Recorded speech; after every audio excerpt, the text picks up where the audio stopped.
Hello, and we've looked at individual accessories, so now I'm going to group them together, and the first kind of situation I'm looking at is burst fire. Now the three accessories I've picked out are the heavy barrel, the angle grip and the stubby grip. Now I've discarded the compensator and muzzle brake because the accuracy penalty that they give means at long ranges the spread is just too big to be effective.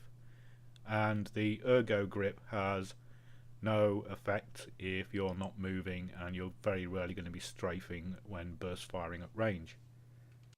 So I'm running the tests in exactly the same way as I did for the individual items. So first it's going to be the Bear HK416 firing at the wall that's 25 meters away, and I'm going to do 6 3-round bursts, so centered on the lines to give reference, and then the second set of bursts halfway up the lines,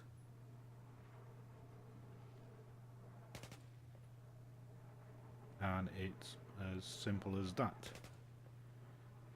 And then moving close so that we can get a good view of the burst pattern that we're getting.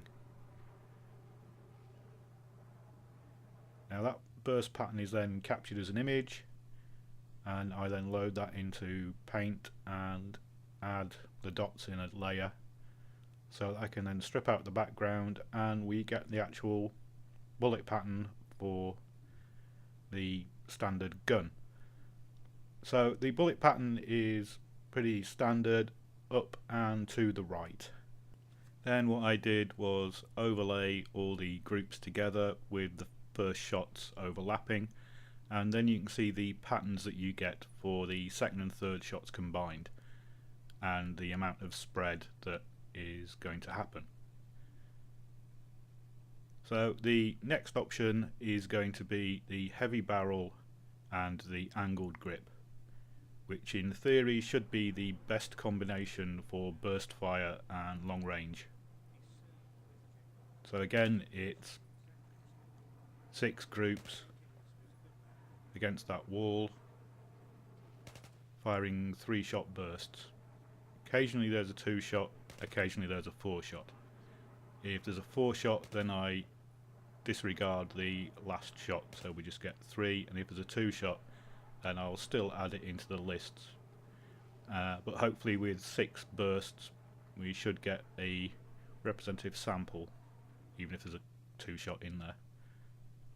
So you can see on that time there was a couple of 2 shots or a shot that didn't mark the wall. Sometimes that happens, but we've got pretty straight vertical lines this time, and when you combine them together you can see that there's very little deviation horizontally, but there's a marked increase in deviation vertically, so you're getting 2 distinct groups. So let's try the angle grip on its own without the heavy barrel and do the same tests again. So it's 6 3-shot bursts.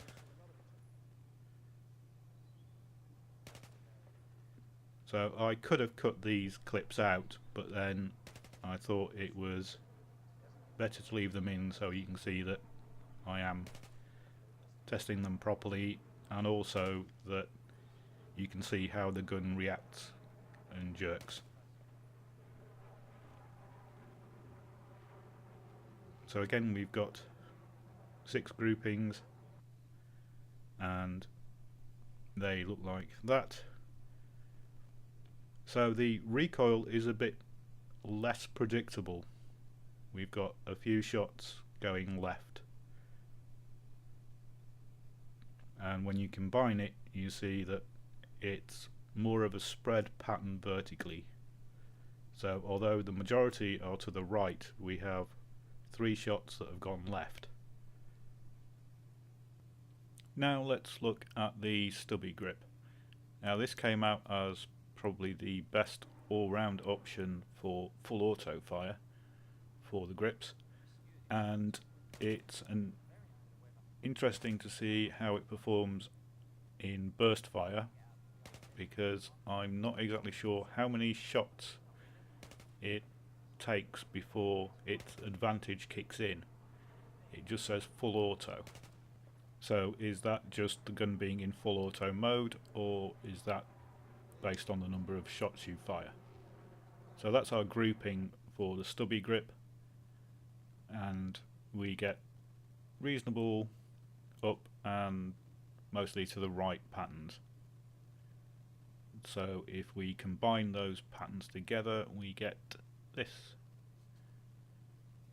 which is a reasonable grouping, and again we get a few shots to the left, but it's not too bad. So now we can look at what seem to be contrasting options. We have the heavy barrel, which is an accuracy at range attachment, and we have the Stubby Grip, which is an accuracy in full fire attachment. So it would be interesting to see how these two work together. You can already see shooting that the recoil is pretty vertical.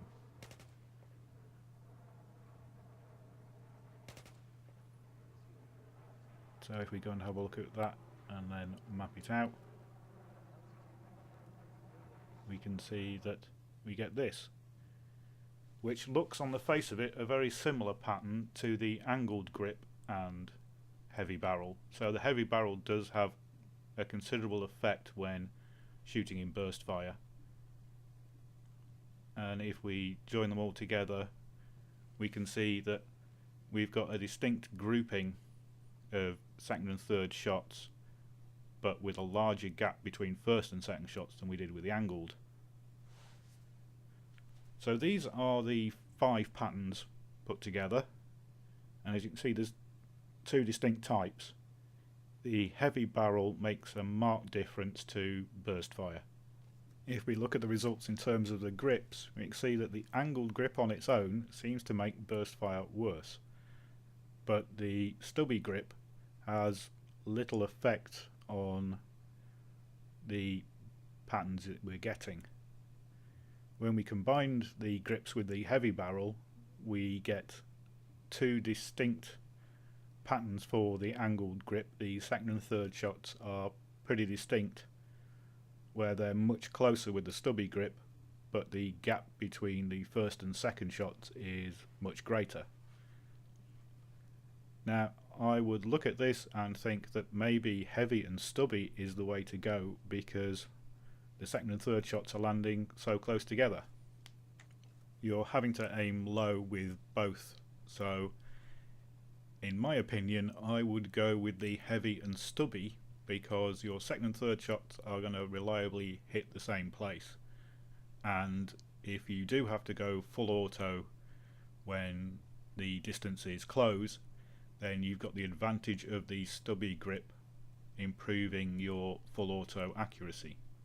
Now it is a personal choice, you've got all the patterns there so you can use what you'd like, but I think for burst fire the heavy barrel is certainly worth it, and personally I'd go for the heavy barrel with the Stubby Grip.